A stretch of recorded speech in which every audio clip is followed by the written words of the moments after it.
Welcome back to a new video. Today I'm going to be making a UK garage inspired beat. I've heard quite a few songs recently with garage drums but with more R&B chords. So I'm going to show you guys how I made something like that, and yeah, let's get straight into it. So I started with these chords. The first one is pretty simple. It's an E major 7th chord. Then we go to a C sharp minor chord. Obviously I brought the C sharp up. After that is a D sharp minor 7th chord. Again, I brought the D sharp up. Added this little E note just for a little bit of extra melody. And the final chord is exactly the same as this one, but the D sharp is at the bottom like it normally is. I used a one shot for this sound. It's from Kill September's Mercury 2 one shot kit, and it's called Unstable Sign.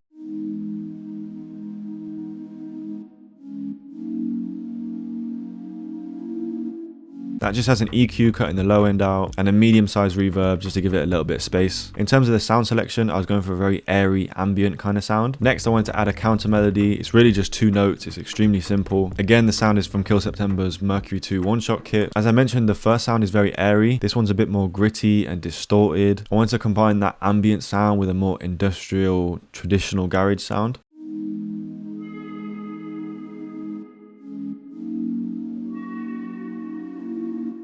Finally, added one more melodic element, again from Kill September's one-shot kit. This sound is a bit more ambient, kind of similar to the first one, and I just laid down this pretty simple melody.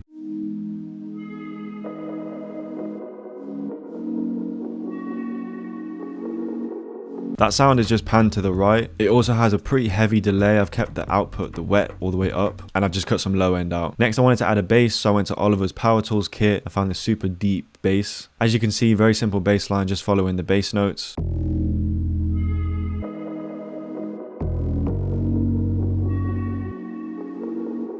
Now the bass sounds good, but I wanted to beef it up a little bit more. First thing, I added this OTT, which is a multi-band compressor. It's super easy to use. I know it's pretty small, so you maybe can't see it too well. All I did was bring the depth down, boosted the low end, took out some of the high end, took out some of the mids, just so it's really hitting in the low end. I also added a little micro shift to give it a bit of a chorus effect, and an EQ cutting at 30 Hz because you don't want those really, really low frequencies.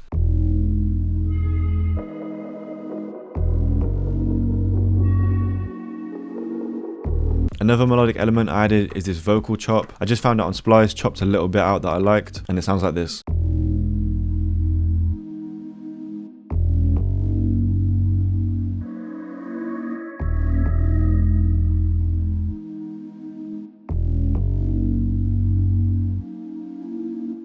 It's just these little textures and little melodic elements that are going to make these types of beats stand out. Underneath, I added this textural sound. It's just like a recording from a shopping center. It gives some ambience and adds to the high end.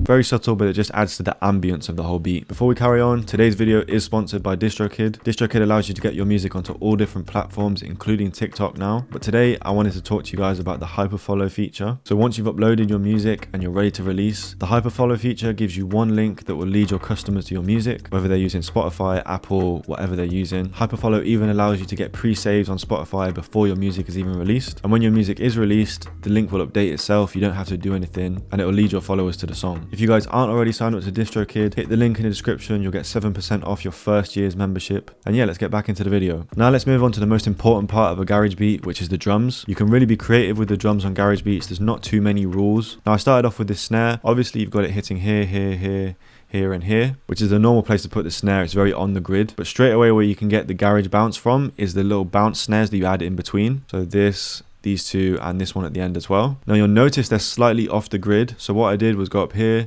select none, and just select all of those, and I shifted them 4 to the right. So I just clicked the right button 4 times. Just having them off grid gives a super natural feeling. It helps the swing of everything, especially when you add in all the other elements. But yeah, the snare sounds like this.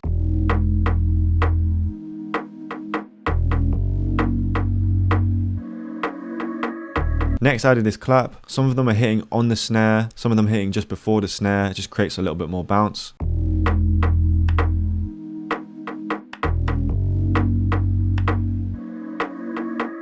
After that is this click sound, just a little bit more percussion.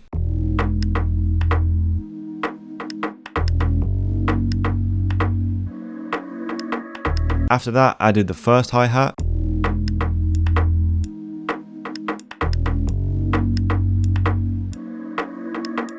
Again, that's almost like a click, less of a hi-hat, but it just gives a little bit more bounce. Now this second hi-hat is where the bounce really comes in. I've shifted it back a little bit so it's not on the grid, and I've also tightened the sound up by bringing the out knob up, and it sounds like this.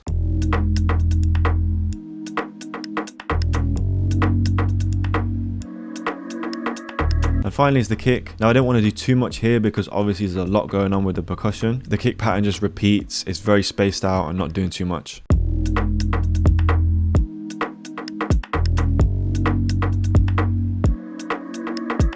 For these types of drums, I'd recommend going on Splice and looking at the Oliver Power Tools kits. They're really good for unique sounding drums. I also found this kit here, which I got the snare from and some of the percussion from. I feel like the texture of the drums in these beats are very important, and I wanted to add to that. So I recorded in these hand claps. I just clapped it into the microphone along to the beat. I chopped them up a little bit so they're still in time. I also added this compressor, this intensity reverb with the Cool Room preset, and a bandpass EQ, cutting some high end, cutting some low end. And that sounds like this by itself.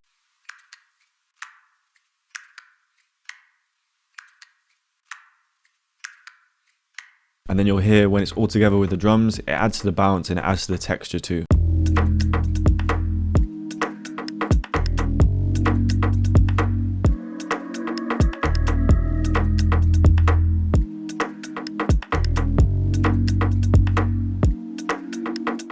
So those are all the main elements of the beat. Now I'm going to move on to the structuring and show you guys how to make it a little bit more interesting. I think it's cool to do super glitchy things in these beats. So as you heard there, I did a little snare roll. I just chopped the pattern up here.